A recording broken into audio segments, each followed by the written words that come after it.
listening to the Art of Homeschooling podcast, where we help parents cultivate creativity and connection at home.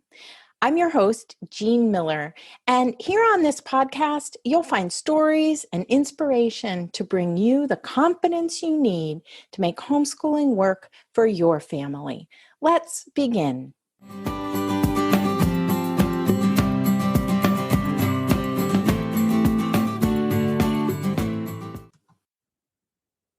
Hey, my friend, and welcome to the podcast. Today, we're taking a look at the spectrum of perfectionism and how to navigate the delicate balance between anxiety-driven striving, paralyzing fear of failure, and healthy artistry in living life. Perfectionism is not necessarily all bad. That's really the message I want you to take away from this episode. In fact, there's a spectrum of perfectionism, and you can use this episode as an awareness-raising tool to see where you fall on the spectrum. So you can decide if you might like to adjust your approach in parenting, in homeschooling, or in life. Perfectionism, which is often looked down upon as a negative way of approaching day-to-day life, can manifest in various forms. On one end of the spectrum lies a more intensely passionate perfectionism, which is a relentless pursuit, really, marked by inner pressure we put on ourselves, a sense of dissatisfaction.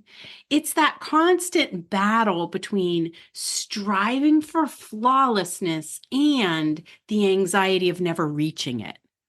Anxiety-driven perfectionism is characterized by force, frustration, over-endeavoring, and anxious energy.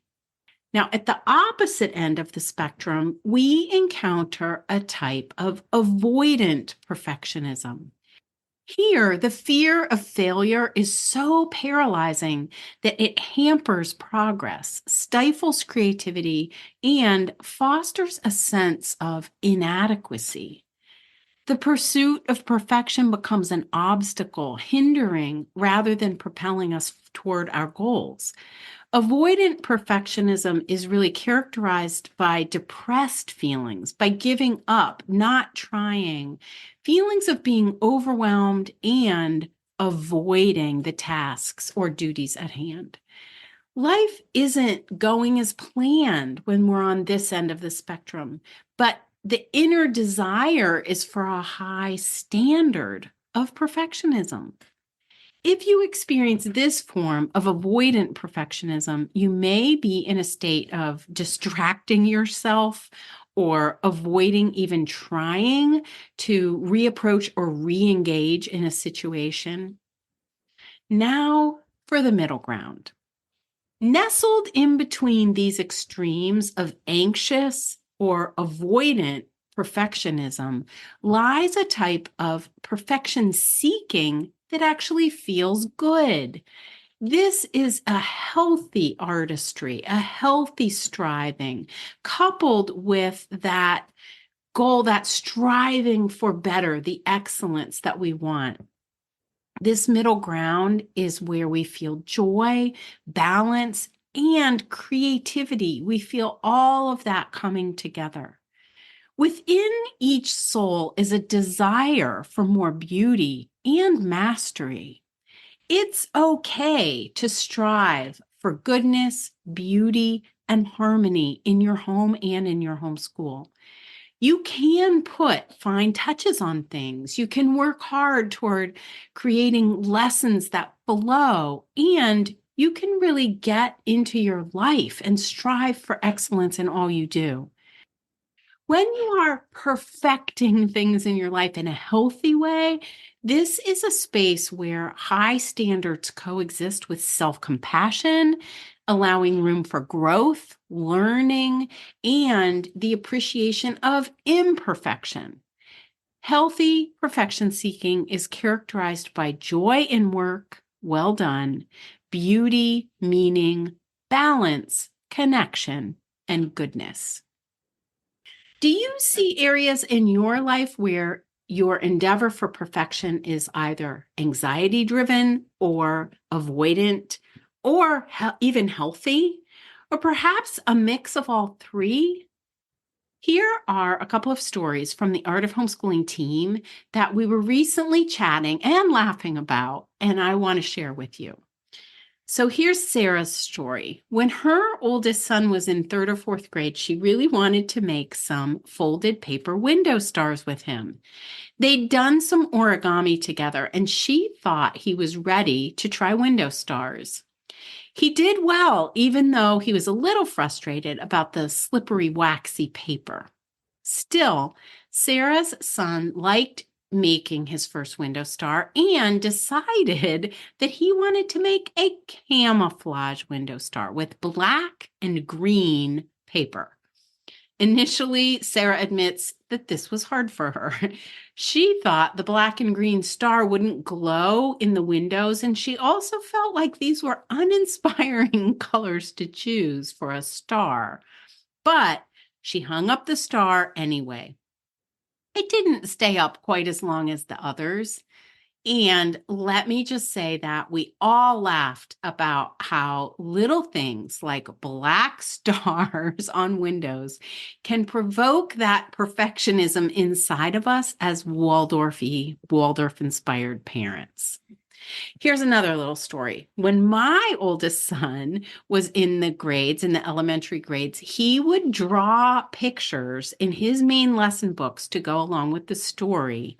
And he would add these little cartoon speech bubbles above the animal or the person's head that he drew, with some comment or even sound effect like boom or crash. This drove me crazy. I wanted him to draw the perfect Waldorf pictures in his main lesson books, and these were not that. These were stick figures and speech bubbles with sometimes snarky commentary. It makes me chuckle at myself now. And how funny is it that we get so uptight about our children's drawings or our children's projects? But I certainly did. I was striving for perfection and felt worried that we weren't doing the holistic homeschooling thing right. I will just tell you that I have struggled with perfectionism myself through the years, both the anxiety-driven perfectionism as well as avoidant perfectionism. And I've thought I needed to overcome perfectionism somehow. But I find that this spectrum of perfectionism is a much gentler way to look at the whole picture. Because if we pay attention to where we are on the spectrum, we can choose to shift things toward the middle ground. We can be more intentional about how we respond to anything going on around us. To navigate the spectrum of perfectionism effectively, we want to pay attention to the energy behind our actions and reach for that healthy middle ground. The best way to do this is to embrace self-compassion and acknowledge our mistakes as part of the journey. I encourage you to enjoy your pursuits of mastery, artistry, and creativity in your life. Just be aware if you see yourself becoming unbalanced, whether you start trying to force an outcome or you start to feel depressed because life gets messy and you can't seem to rein it all in. And so instead you feel like just giving up. Pay attention to the thoughts and feelings behind your actions because they will reveal your consciousness around perfectionism. Here are just a few tips for creating balance with perfectionism. Number one, self-compassion. Treat yourself with kindness and understanding, embracing imperfections as opportunities for growth. Number two, realistic standards.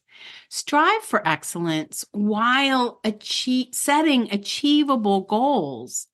We want to embrace progress rather than expecting immediate perfection. I heard a great line the other day that we have to be willing to be really bad at something in order to get good at it. And the third tip is mindful enjoyment of the process. Find joy in the journey. Relish the moments of creation, exploration, and improvement. In essence, the spectrum of perfectionism isn't about eliminating the drive for excellence, but rather about channeling it in a way that fosters fulfillment and a deeper appreciation for the creativity, the artistry of the journey itself. Just to recap, the spectrum ranges from anxious perfectionism on one end to avoidant perfectionism on the other, with healthy perfection seeking in the center. Remember, perfectionism is not all bad. Instead of judging yourself, use this spectrum of perfectionism as an awareness tool to see where you are on the spectrum. Where do you fall? So you can decide if you might like to adjust your approach somehow, whether that be in parenting, in homeschooling, or in your life. Thanks so much for joining me today. And if you want a quick recap of this episode, along with the tips and a visual of the spectrum of perfectionism, hop on over to the show notes at artofhomeschooling.com/episode 164. That's all for today, my friend. But here's what I want you to remember. Rather than perfection, let's focus on connection. Thanks so much for listening, and I'll see you on the next episode of the Art of Homeschooling podcast.